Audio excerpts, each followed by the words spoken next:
Bom dia, feliz ano novo para aqueles que eu não desejei. É bom estar de volta, depois de algumas semanas de férias. Estar com vocês é uma maravilha, e eu louvo a Deus por estar com a igreja novamente. Vamos abrir as nossas Bíblias, lá na carta que nos escreveu Tiago. Tiago, irmão do Senhor Jesus, irmão de Judas também, não Iscariotes, mas aquele Judas que escreveu a carta antes do livro de Apocalipse. Tiago e Judas se nomearão irmãos e Judas se nomeará irmão do Senhor Jesus. Tiago, capítulo de número 5, nós leremos do versículo de número 12 até o versículo de número 20, e será aí que o sermão se concentrará. Está escrito assim na Santa Palavra do Senhor: acima de tudo, porém, meus irmãos, não jureis, nem pelo céu, nem pela terra, nem por qualquer outro voto. Antes, seja o vosso sim, sim, e o vosso não, não, para não cairdes em juízo. Está alguém entre vós sofrendo? Faça oração. Está alguém alegre? Cante louvores. Está alguém entre vós doente? Chame os presbíteros da igreja, e estes façam oração sobre ele, ungindo-o com óleo em nome do Senhor. E a oração da fé salvará o enfermo, e o Senhor o levantará. E se houver cometido pecados, ser-lhe-ão perdoados. Confessai, pois, os vossos pecados uns aos outros, e orai uns pelos outros, para serdes curados. Muito pode, por sua eficácia, a súplica do justo. Elias era homem semelhante a nós, sujeito aos mesmos sentimentos, e orou com instância para que não chovesse sobre a terra. E por 3 anos e 6 meses não choveu. E orou de novo, e o céu deu chuva, e a terra fez germinar seus frutos. Meus irmãos, se algum entre vós se desviar da verdade, e alguém o converter, sabei que aquele que converte o pecador do seu caminho errado, salvará da morte a alma dele, e cobrirá multidão de pecados. Feche seus olhos, baixe a sua fronte, vamos orar mais uma vez. Deus, nós estamos ante a sua santa palavra, e diante dela, não há retórica, não há eloquência, não há conhecimento, competência que se estabeleça. Pelo contrário, sua palavra é o martelo que quebra, que esmiuça a nossa altivez. Sua palavra é aquela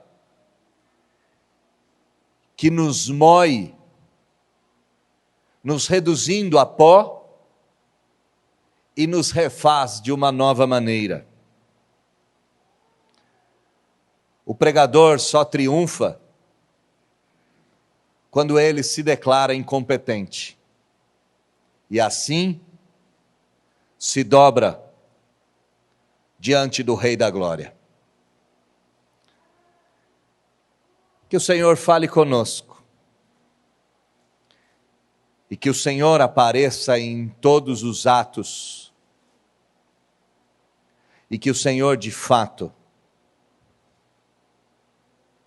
receba toda a honra, toda a glória e todo o louvor nesse culto que entregamos ao Senhor. Fazei isso, ó Deus bendito, por meio da santa exposição da sua palavra, e que ela venha falar com todos nós. Nós oramos em nome de Jesus. Amém.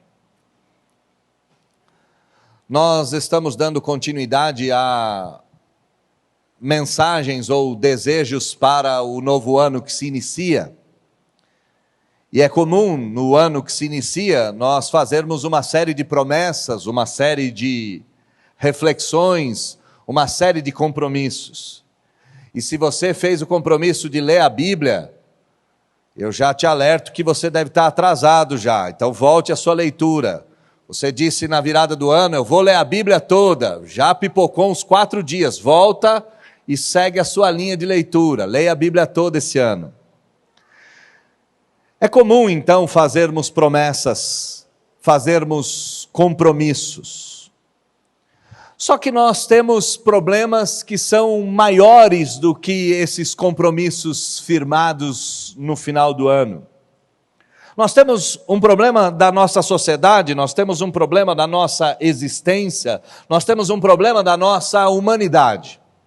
Por exemplo, eu pesquisei na inteligência artificial essa semana, em 2, sobre quais são os males que assolam os seres humanos contemporâneos, os seres humanos que vivem no nosso tempo. E a lista vinda do ChatGPT veio ansiedade, depressão, isolamento social, isolamento tecnológico, baixa fertilidade, obesidade, hedonismo e eu acrescentei a essa lista emasculação. Nós estamos de fato num tempo em que os problemas não nos permitem cumprir coisas simples, como ler a Bíblia toda no ano de 2024. Qual de nós que não vive submerso numa ansiedade sem fim? Eu terminei o meu ano com alopecia nervosa, caiu até metade da minha barba do lado esquerdo. Qual de nós não tem experimentado aquilo que alguns pensadores chamam de isolamento social? Isolamento social vindo pela juventude, vindo pela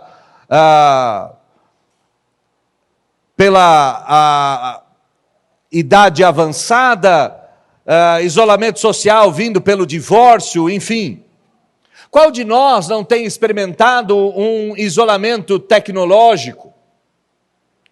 Qual de nós, ou isso é muito comum de perceber, as famílias como um todo têm apresentado baixa fertilidade e é comum casais não terem mais filhos e isso é um problema da nossa sociedade.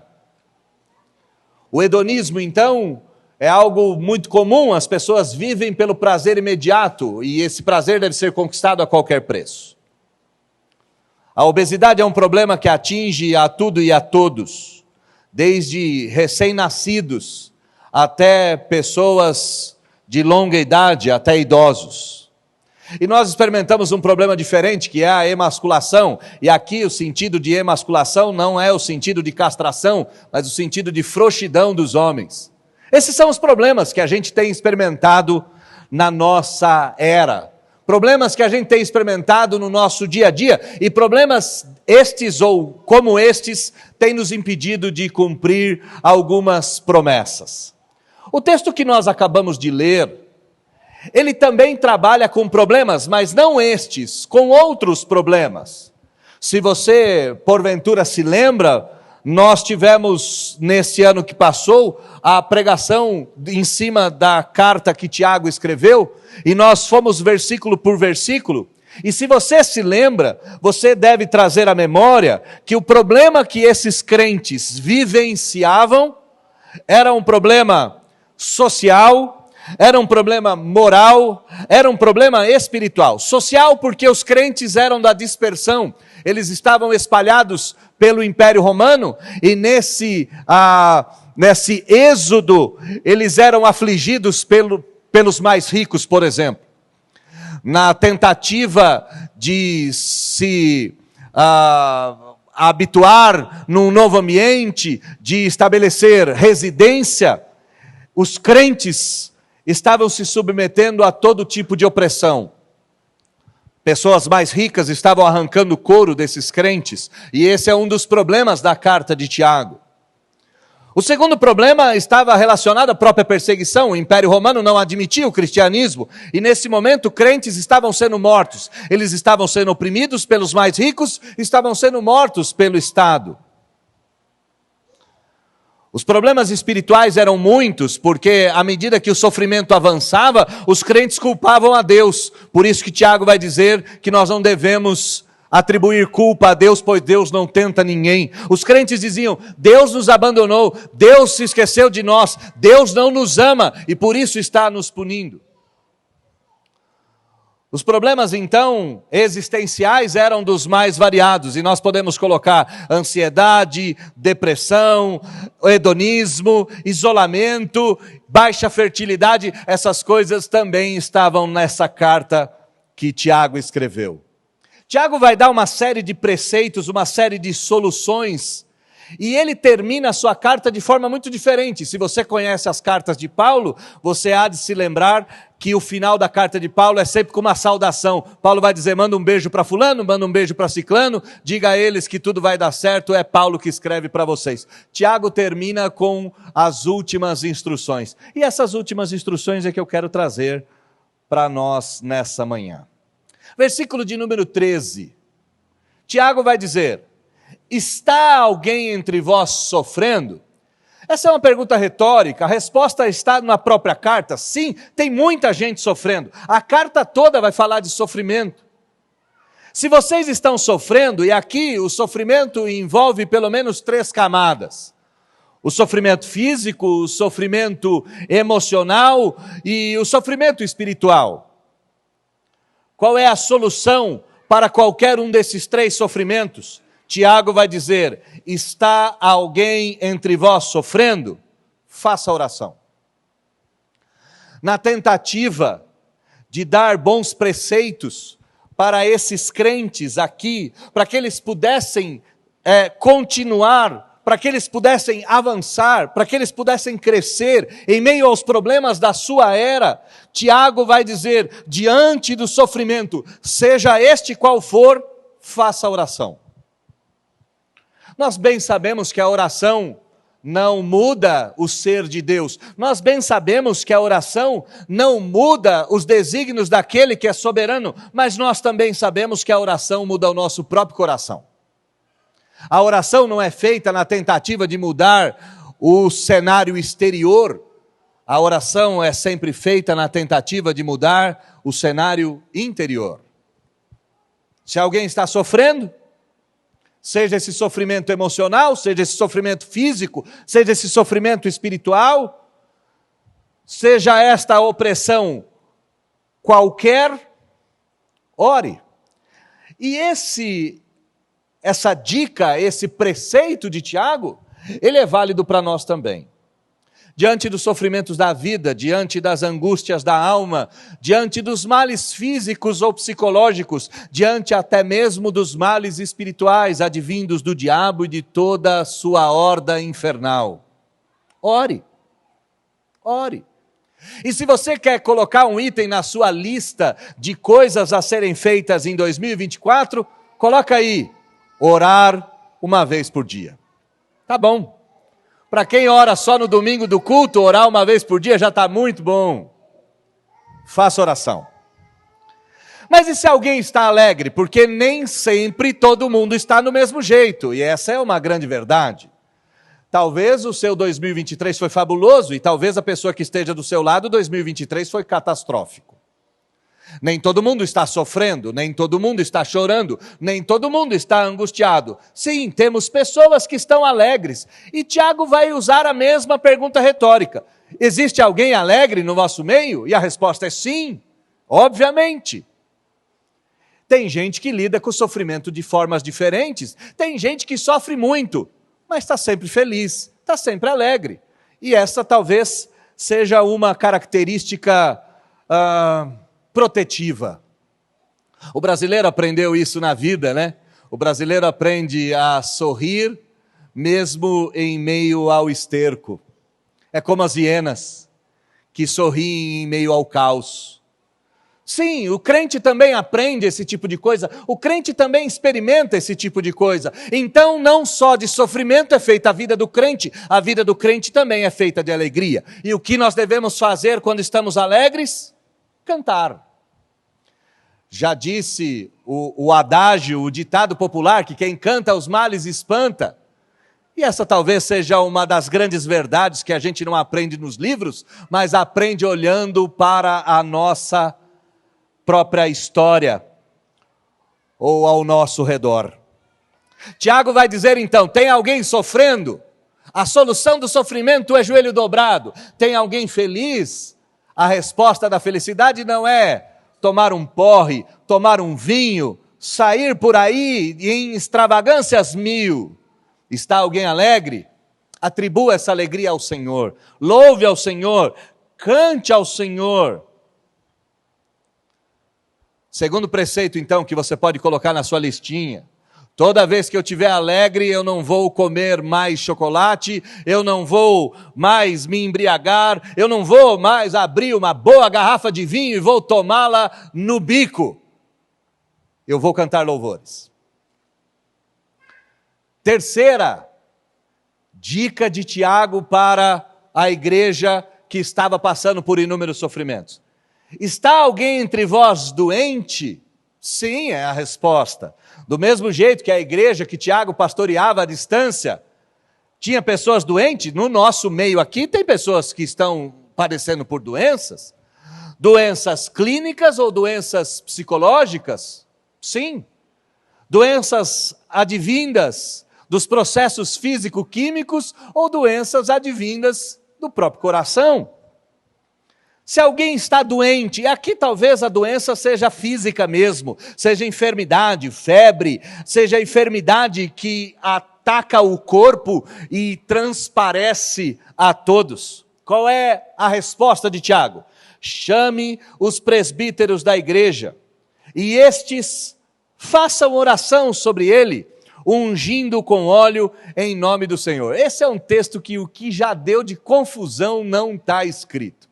Na própria igreja presbiteriana, alguns anos atrás, alguém leu esse texto de maneira apressada e resolveu dizer que o óleo de unção tinha que ser utilizado pelos pastores presbiterianos. Imagina você, se eu começar a ungir você com um olhinho de unção, misericórdia. Graças a Deus, no próximo ano, o texto foi analisado com um pouquinho mais de detimento e caiu essa história. Aliás, você pode entender que Jesus nunca ungiu ninguém com óleo. Então, se isso fosse um preceito, Jesus teria dado aos 12, dizendo, olha, quando vocês saírem por aí, ou para os 70, quando vocês saírem aí de 2 em 2, leva um olhinho de unção, porque vai que alguém precise. Jesus teria ensinado essas coisas. O que o texto está nos ensinando? Vamos entender o que o texto está nos ensinando. Em primeiro lugar, por que você deve chamar os presbíteros da igreja? Porque se alguém está doente, isso não é um problema individual. É isso que ele está tentando ensinar. E quem são os presbíteros da igreja? São os representantes do povo de Deus. Tem alguém doente? Peça ajuda. Porque as pessoas que estão ao seu redor, começando os presbíteros, estão preparados espiritualmente para ajudar você no fardo que você está carregando. É essa a ideia.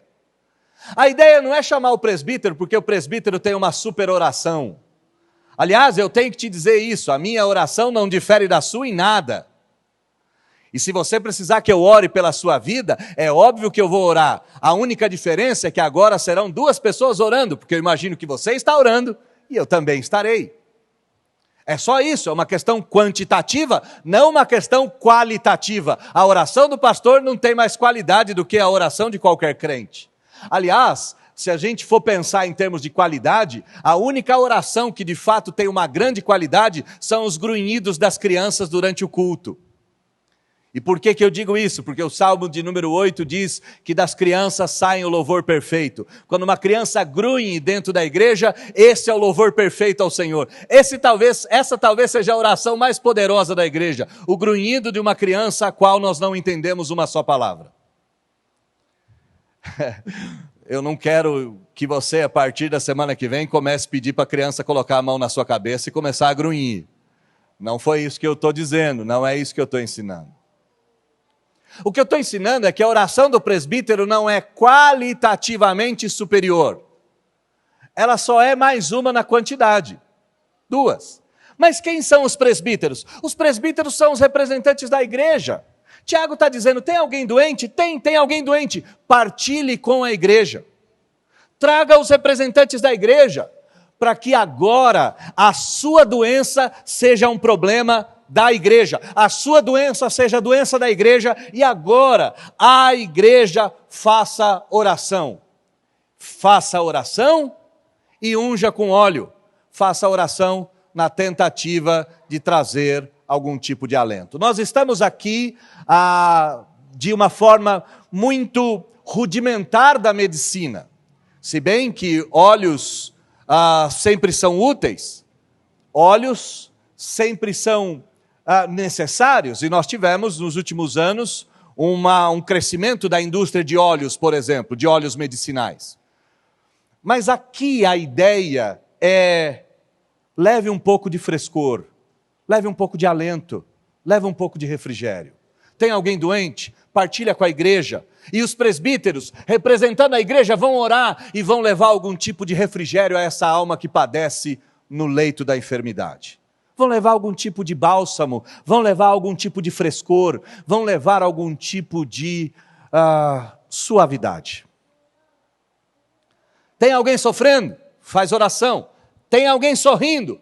Cante louvores. Tem alguém doente? Partilhe com a igreja, porque a igreja, por meio dos seus representantes, há de levar algum tipo de salvação. Ou, em outras palavras, algum tipo de refresco. Versículo de número 15, Tiago diz: e a oração da fé salvará o enfermo, e o Senhor o levantará. E se houver cometido pecados, ser-lhe-ão perdoados. Se o versículo de número 14 era um versículo que só deu confusão, o versículo de número 15 dá mais confusão ainda. Por quê? Porque aqui está escrito: oração da fé salvará o enfermo. Se você veio porventura desse meio pentecostal, meio a qual eu fiz parte desse meio, você há de se lembrar que nos últimos 15 anos, surgiram aos milhares os oradores da fé. A gente percebe até naqueles que não são tão enfáticos como o R.R. Soares, mas o R.R. Soares tem uma frase que ela ilustra bem a forma do pensamento teológico que esse texto gerou.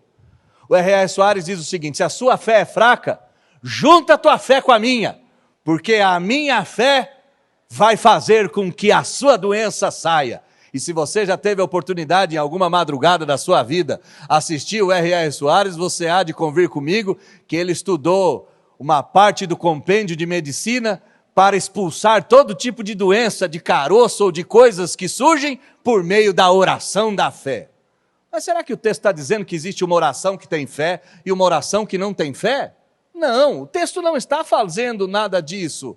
A oração da igreja é a oração daquilo que a igreja crê. Os presbíteros são os representantes da fé não como nada subjetivo, mas na fé do conjunto de doutrinas a qual a igreja pratica. A oração daqueles que são ortodoxos, a oração daqueles que conhecem a doutrina, a oração daqueles que conhecem o Salvador, a oração da fé como estrutura de crença, salvará o enfermo. E aqui, talvez você se pergunte: mas pastor, eu já vi gente santa, gente reta doutrinariamente, fazer orações e a pessoa morreu. Mas aqui o texto está dizendo que a oração da fé salvará o enfermo e o Senhor o levantará. A gente às vezes tem que se lembrar que a vida cristã não se resume a 80 anos. E eu já disse isso em algum lugar. Quando o câncer leva alguém a óbito, essa pessoa venceu o câncer. Por quê? Porque o câncer nunca mais poderá afligi-la.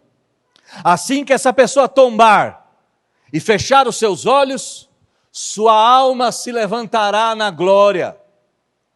E este enfermo, por causa da fé e por causa das orações feitas em nome de Jesus, por ele e pelos outros em favor dele, há de viver eternamente. E nesse sentido, a oração da igreja salvará o enfermo e o levantará. Mas há ainda um outro problema nesse texto, e o outro problema está no restinho do versículo de número 15. E se houver pecados, ser-lhe-ão perdoados. Uma coisa que a gente precisa entender. Todo mal nessa terra é fruto do pecado, mas nem toda doença tem como causa imediata o pecado. Perdão, tem como consequência imediata o pecado. Vou tentar te explicar. Vamos supor que você, como pai, resolveu bater de maneira demasiada. Ficou irritado com seu filho e bateu de forma mais forte. No dia seguinte você pegou uma conjuntivite. E aí você olha e fala, nossa, Deus está me castigando, porque eu bati o meu filho e agora eu já estou doente. Não existe essa relação nesse mundo. Todos os males desse mundo são causados pelo pecado. Contudo, nem toda doença é consequência direta do pecado. O texto não está nos ensinando que se você está com câncer é por causa do pecado, ou que você está com febre é por causa de algum pecado. Não há essa relação. O que o texto está nos dizendo? O texto está nos dizendo que a pessoa doente pode cometer pecados, e é meio comum a gente fazer isso. A gente está doente, o que a gente faz? A gente começa a ficar rabugento, a gente começa a culpar os outros, a gente acaba culpando a Deus. Olha o que o Tiago está dizendo. Se alguém está doente, chama a igreja. A igreja há de orar por você e a igreja há de trazer algum alento. E se você não vencer essa doença, você vencerá na glória do porvir.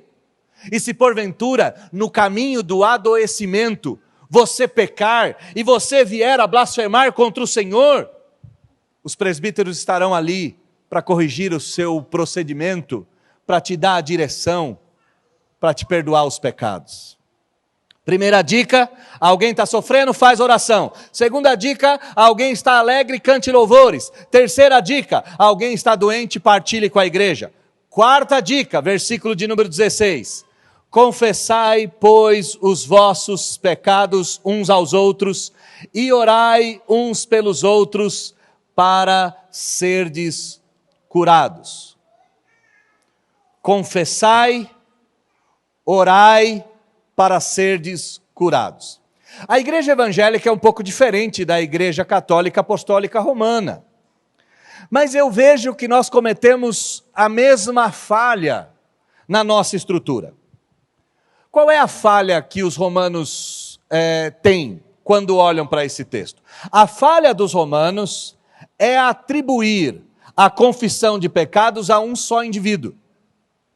Então, se você foi um bom católico, e se você foi batizado, crismado, em algum momento você já sentou-se no confessionário e usou aquela célebre frase, Padre, me perdoa porque eu pequei. Eu acabei de ler já no início do ano, na minha lista de leitura, eu li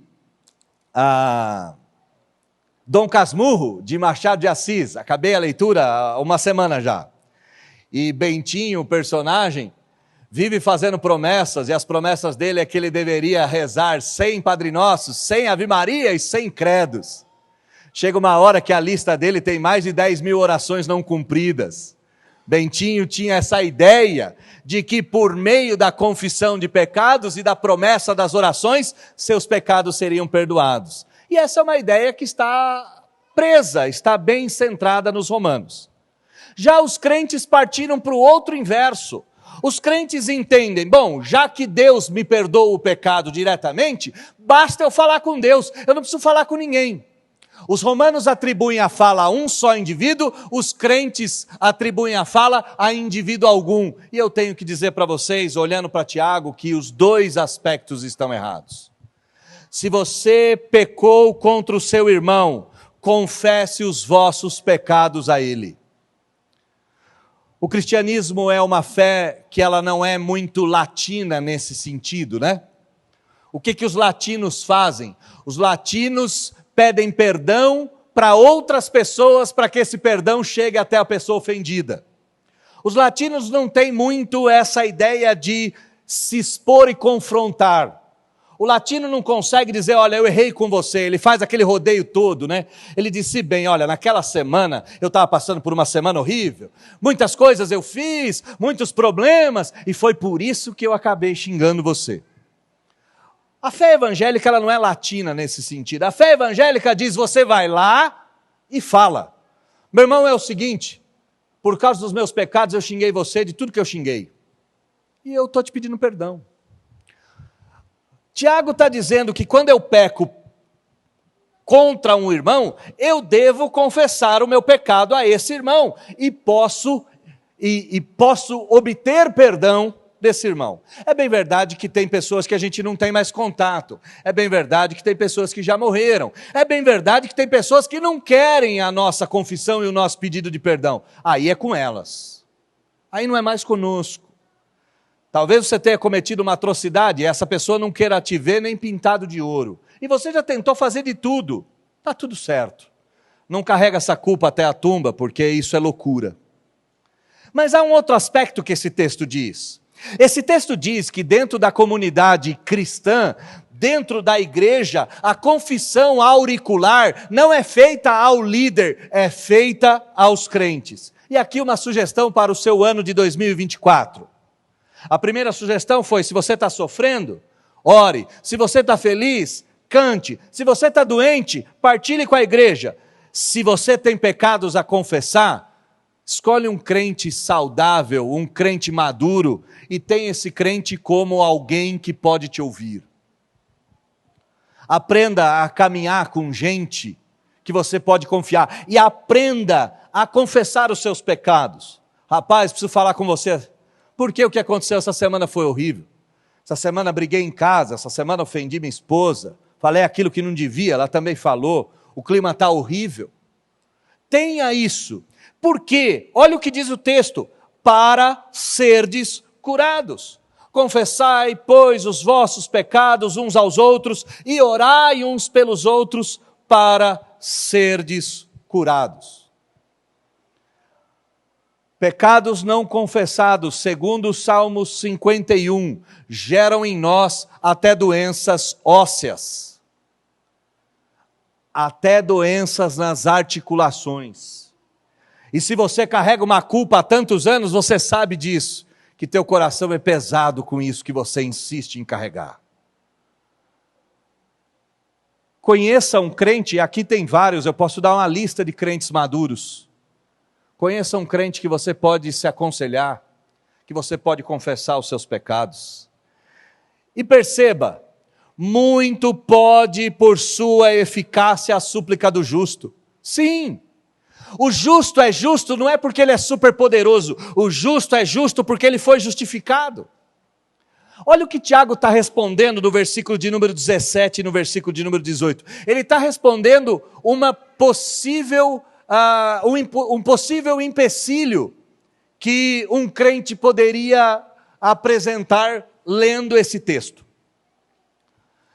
Confesse os vossos pecados uns aos outros e orem uns pelos outros para serdes curados. Muito pode por sua eficácia a súplica do justo. O crente poderia pensar, eu não tenho condição de aconselhar ninguém, eu não tenho condição de orar por ninguém, eu não tenho condição de tirar esse peso do coração de ninguém.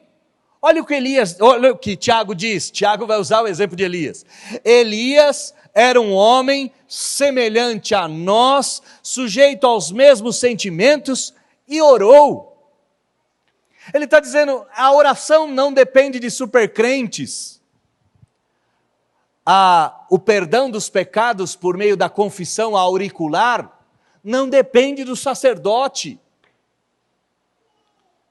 Basta ser crente para que a gente ore, para que a gente aconselhe, para que a gente possa fazer com que a dor do próximo seja minorada. Elias orou, versículo 17. Orou para que não chovesse, e por 3 anos e 6 meses não choveu. E depois orou de novo, e o céu deu chuva para germinar os seus frutos. O céu deu chuva e a terra fez germinar os seus frutos. Então vai juntando aqui. Primeira, está sofrendo? Faz oração. Segundo, está alegre? Cante louvores. Terceiro, Está doente? Partilhe com a igreja. Quarto, tem pecado? Aprenda a confessar os seus pecados diante de um irmão. E qualquer um de nós é apto para isso. Basta com que nós sejamos crentes, maduros e fiéis ao Senhor Jesus. Em último lugar, meus irmãos, se algum entre vós se desviar da verdade, e alguém o converter, sabei que aquele que converte o pecador do seu caminho errado, salvará da morte a alma dele e cobrirá a multidão de pecados. Aqui, vamos lá, porque também é um texto que deu problema na história da interpretação. Cobrirá a multidão de pecados dele, ok? Quando você converte alguém, você não cobre a multidão dos seus pecados. Quando você evangeliza alguém, você não está garantindo a sua entrada no céu, porque senão a entrada do céu seria por obras. Quando você prega o evangelho e alguém aceita o Senhor Jesus, você não está mais perto de Deus do que você estaria. É sua obrigação fazer isso, ok? Você não faz isso para conquistar nada. Você faz isso porque você vive pela mensagem que você proclama. A mensagem que te salvou é a mensagem que faz te viver. É isso. Mas aquele que converte um pecador, elimina a multidão de pecados dele. É essa a ideia aqui. Olha o que Tiago está dizendo. Em meio aos sofrimentos da vida, que são muitos, desta igreja aqui era a opressão, desta igreja era a perseguição, desta igreja era a depressão, a ansiedade, desta igreja era a baixa fertilidade, desta igreja era a culpabilidade de Deus, ou que os lábios dos crentes estavam pecando, culpando a Deus pelos seus infortúnios. Muita gente estava se desviando da verdade. E é meio que comum acontecer isso, sabe? Quando o sofrimento aperta, é muito comum gente se desviar. Talvez você já tenha passado por isso. Na sua vida, quando as coisas começaram a ficar difíceis, é bem provável que você tenha dado uma diminuidinha na igreja. Você tenha dito assim, não, a coisa está tão feia, a coisa está tão ruim. Quer saber? Eu vou dar um tempo com essa história de evangelho. Isso é comum. Pessoas que estão sofrendo têm de, pelo pecado, obter uma solução mais pecaminosa ainda, e aqui no versículo de número 9 é se desviar da verdade.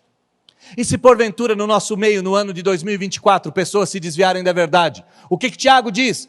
Corra atrás dele. Corra atrás dele e pregue o evangelho para ele.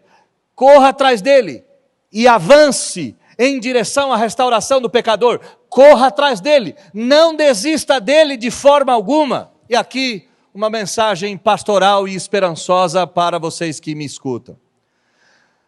Se seu filho não é crente, não desista, continua pregando. Se seu marido não é crente, não desista, continua pregando. Se sua mulher não é crente, não desista, continua pregando. Se seus pais não são crentes, não desista, continua pregando. Não desista. Se seu irmão não está na igreja, não desista. Se seu filho que tocava no louvor e era uma bênção, hoje anda pelas ruas desse mundo, não desista. Aquele que começou a boa obra é fiel e justo para terminá-la, disse Paulo aos Filipenses. Mas a dica aqui é não desista de ninguém.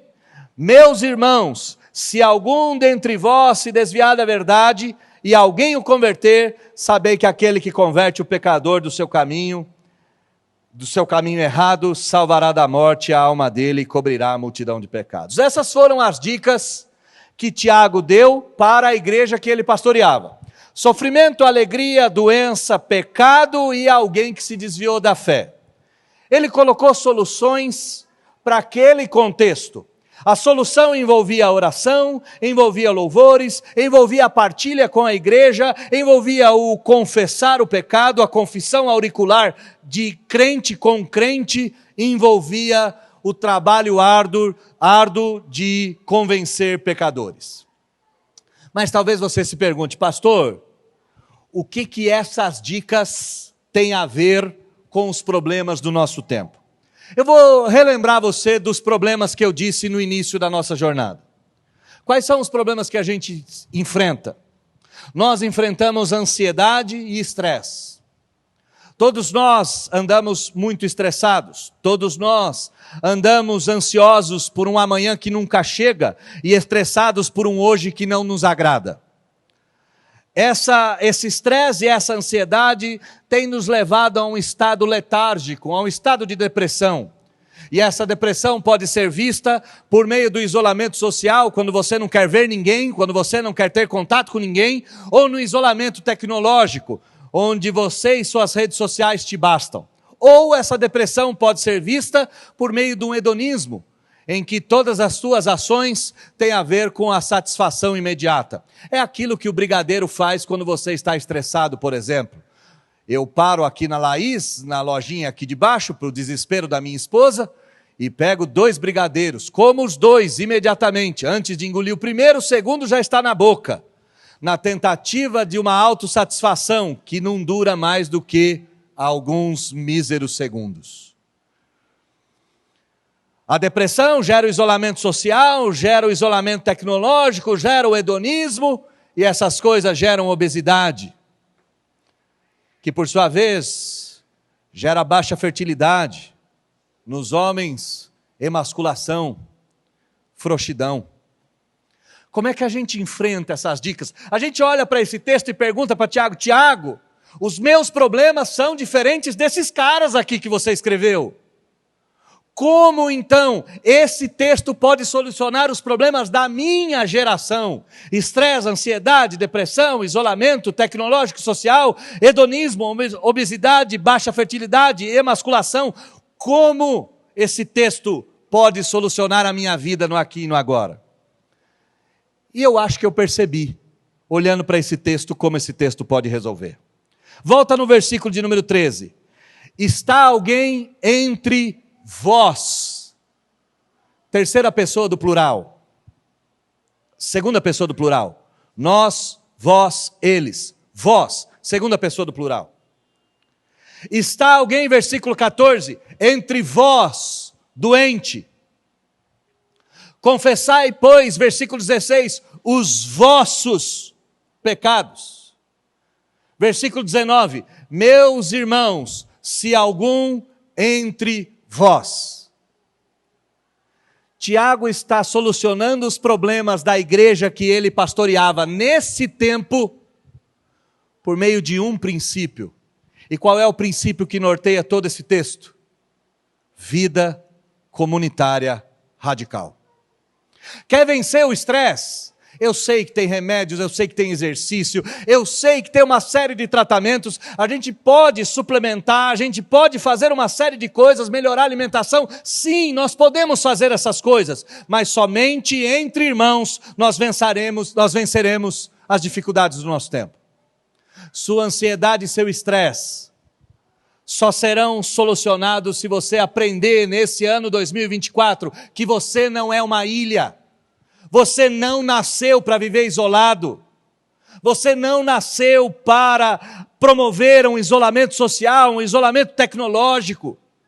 Os seus prazeres não estão relacionados a uma vida soturna, a uma vida separada. Tudo que Tiago está dizendo, ele está falando: vivam em comunidade. Sabe o que você deveria dizer nesse 2024, nas promessas de virada de ano? Naquelas que você fez ou diante do mar, e eu não vou dizer que você fez saltando 7 ondinhas, pelo amor de Deus, pelo amor de Deus. Ou aquelas que você fez quando viu os fogos. Uma delas é necessária para que todas as outras sejam solucionadas. Viva a vida da igreja como se fosse a sua vida. Seus amigos têm que ser os amigos da igreja. Seus passeios têm que ser os passeios da igreja. Seus trabalhos têm que ser os trabalhos da igreja. É entre nós que há oração farta, é entre nós que há louvores abundantes, é entre nós que há um bálsamo que cai do céu, é entre nós que há o perdão dos pecados, é entre nós que a verdade se estabelece, é entre nós que as pessoas são salvas, é entre nós que as pessoas vão para o céu, é entre nós que os problemas são solucionados, é aqui e não lá fora. Promessa para 2024, eu vou ser membro da igreja, não no papel, Eu vou ser membro na igreja, eu vou ser conhecido e conhecer. Eu vou chamar as pessoas pelo nome, a minha casa vai estar aberta para que crentes venham me visitar, e eu faço questão de ir na sua casa. O grande problema da nossa geração é que nós transformamos até a vida da igreja em vida privada. O que está acontecendo com a sua vida? Não interessa para ninguém, é a sua, fala e a minha. Eu confesso que eu sou tão fruto da minha época quanto você. Eu gosto muito do meu sofá, eu gosto muito da minha casa, eu gosto muito das minhas coisas, e eu não gosto de gente muito perto, porque gente muito perto descobre os nossos pavores. Eu confesso que eu sou exatamente como você. Eu gosto de te ver no domingo, mas eu não quero você sabendo muito bem quais são as misérias e os males que eu tenho dentro da minha casa, mas eu sou louco em pensar assim, porque isso gera um estresse, uma ansiedade, uma depressão, um hedonismo, uma emasculação, e eu passo a ser quem eu não devo ser. Então, promessa para 2024. Viver a vida da igreja de verdade. Abrir minha casa para que você entre e ter a sua casa aberta para que eu possa entrar. Não para tirar proveito seu e nem para você tirar proveito meu, mas porque às vezes o meu casamento anda mal e eu preciso de ajuda. Às vezes o meu estresse está tão grande, que eu preciso de alguém para me ouvir. Às vezes o meu sofrimento é tão grande que eu preciso que alguém ore comigo. Às vezes a depressão está tão forte que ela me morde os calcanhares. Então será essa promessa que eu vou fazer? Pera. Devagar com andor que o santo é de barro. Volta para o versículo de número 12. Acima de tudo, porém, meus irmãos, não jureis nem pelo céu, nem pela terra, nem por qualquer outro voto. Antes seja o voto sim, sim, e o vosso não, não, para não cairdes em juízo. Antes de dizer, esse ano eu vou viver a vida da igreja. Pensa bem. Porque se você disser que vai fazer e não faz, isso é juízo sobre você. Então é preferível ficar no primeiro estado do isolamento, do estresse, da depressão, da baixa fertilidade espiritual ou física. Talvez seja melhor viver essa vida miserável do que prometer e não cumprir. A minha última fala, e é a fala de Tiago para a sua igreja, então o pastor Tiago, esse que escreveu, fala para vocês. A vida comunitária é a solução para grande parte dos seus problemas, dos meus problemas, dos nossos problemas. Mas na hora que essa decisão for tomada, que seu sim seja sim e o seu não seja não. Esse ano vou levar meus filhos na escola dominical. Pensa bem.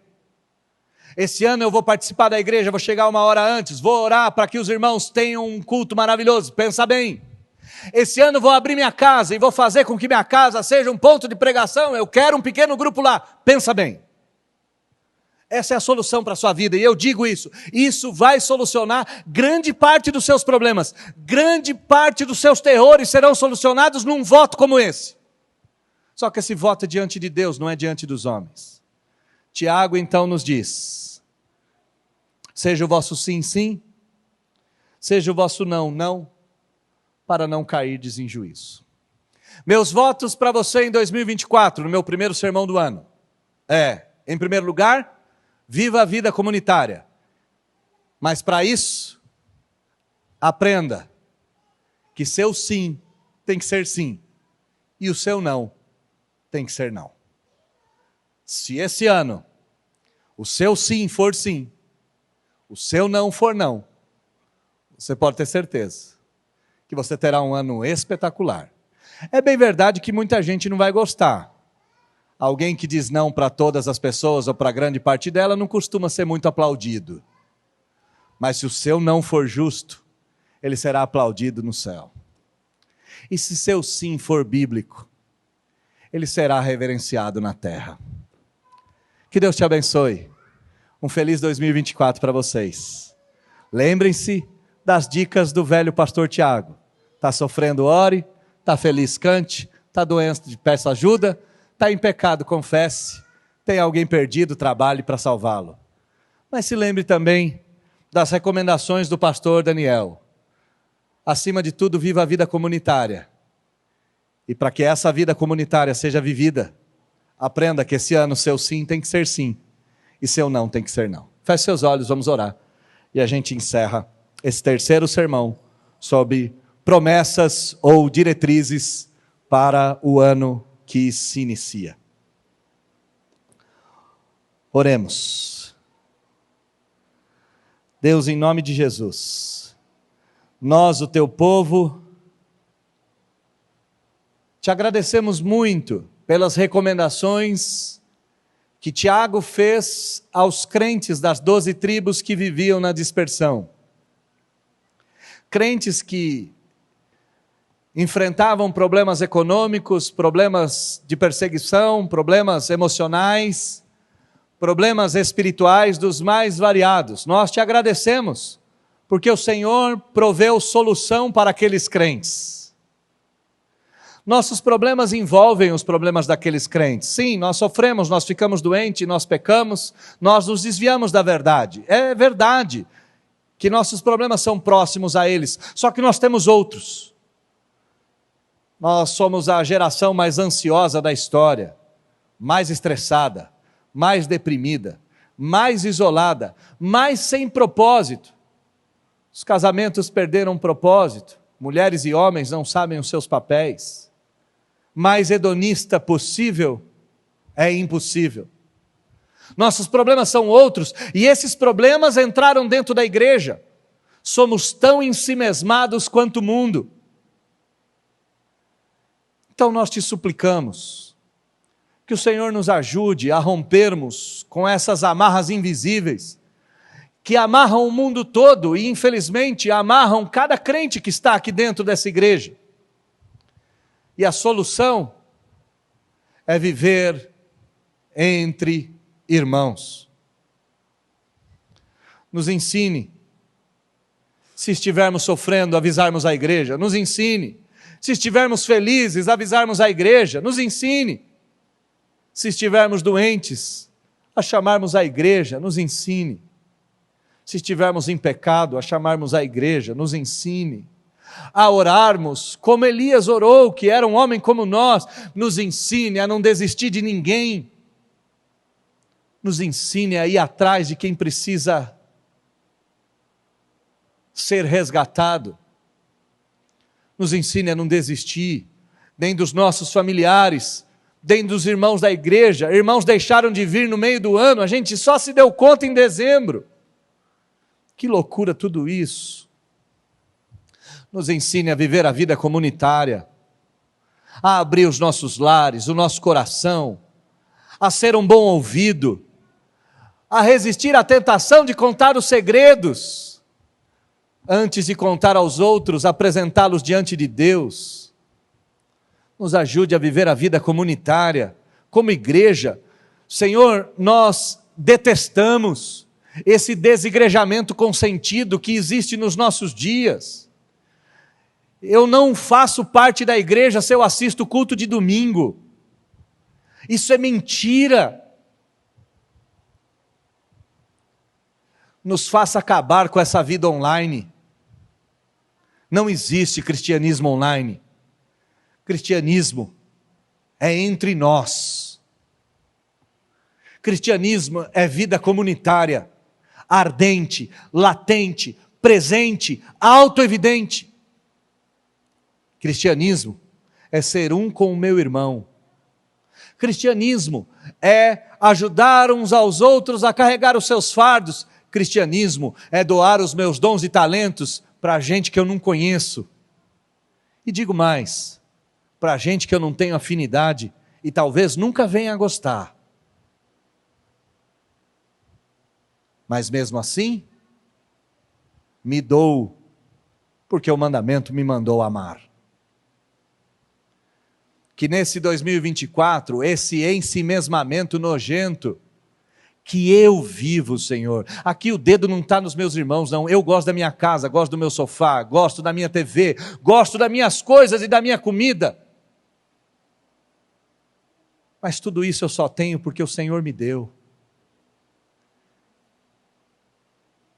E tem tanta gente que às vezes precisa de 1 hora junto ao pastor ou junto a um irmão. Mas eu não ouso fazer essa promessa ainda. Porque o Evangelho é como o homem que sentou para construir uma torre, só que não fez as contas de quanto ia custar aquela edificação. E no meio do caminho percebeu que não teria dinheiro para acabar, e ficou olhando aquela obra inacabada, e o seu nome se transformou em vergonha ante aos seus irmãos. Então, disse o Senhor Jesus, faça as contas antes de começar a jornada. Eu quero meditar nesse versículo de número 12, Senhor. E não quero jurar nem pelo céu, nem pela terra. Não quero prometer 100 Pai Nossos, ou coisas do tipo. Não quero fazer promessas de que vou ler a Bíblia toda em nome do Senhor Jesus. E nem cheguei no dia 15 e já estou atrasado no meu plano de leitura. Eu não quero fazer essas coisas. Eu quero que o meu sim seja sim, e o meu não seja não. Mais do que diante dos homens, diante de Deus. Me ajuda. E ajuda a igreja, que eu tenho a honra de ser o co-pastor, já que Jesus é o pastor titular dessa igreja. Me dê condição de ser um bom co-pastor, um bom pastor auxiliar do Senhor Jesus, vivendo a vida em comunidade, dizendo sim para o que deve ser dito e não para o que também deve ser dito. Nós oramos em nome de Jesus. Amém.